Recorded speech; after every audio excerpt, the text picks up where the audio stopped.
The Titanic was built by the White Star Line in the Harland and Wolff shipyards in Belfast, Northern Ireland, between 1909 and 1912. William Peary, Thomas Andrews and Alexander Carlisle designed this proud floating palace using the most advanced technology of the time, and with the sole purpose of making it into the world's largest and most luxurious passenger ship.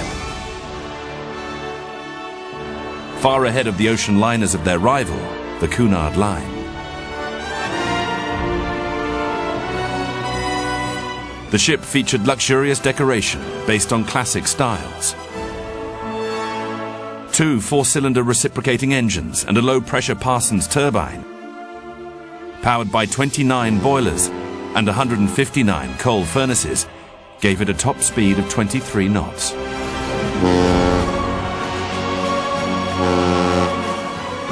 The Titanic sailed from Southampton bound for New York on April 10, 1912, in the midst of enormous media and public excitement, under the command of Captain Edward John Smith, with a total of 2,227 passengers on board.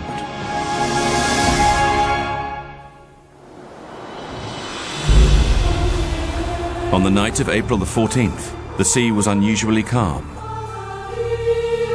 Captain Smith ordered a change in course to go further south of the major iceberg areas. The ship's speed was 22 knots, and Smith warned Bruce Ismay, chairman of the shipping company, that it should be reduced. But Ismay refused and said he wanted to impress the world by getting to New York in the shortest time possible. Around 10:30 p.m., Captain Smith retired to his port cabin after ordering the lookouts in the crow's nests to be increased. At 11:40 p.m., while the ship was sailing at 22.5 knots, lookout Frederick Fleet spotted an iceberg less than 500 meters away. So he rang the warning bell and telephoned the bridge.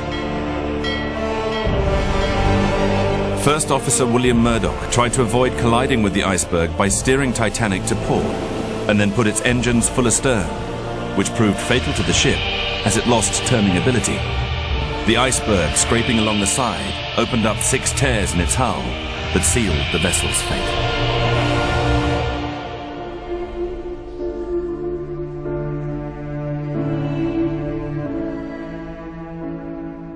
Two hours and 40 minutes later, the Titanic had sunk.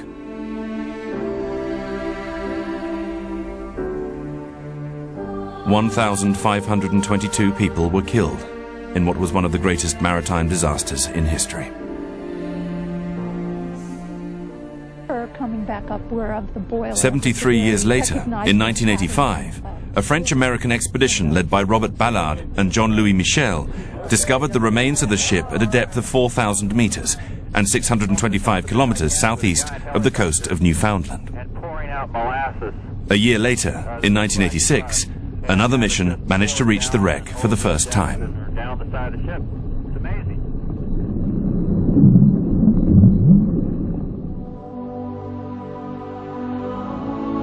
Today, 100 years after the event, the legend of the Titanic continues to prompt the curiosity, pity, and admiration of thousands of people, many of whom go along to visit exhibitions and the new museum about the most famous, impressive, and short-lived ocean liner in history. Titanic, 100 years of legend.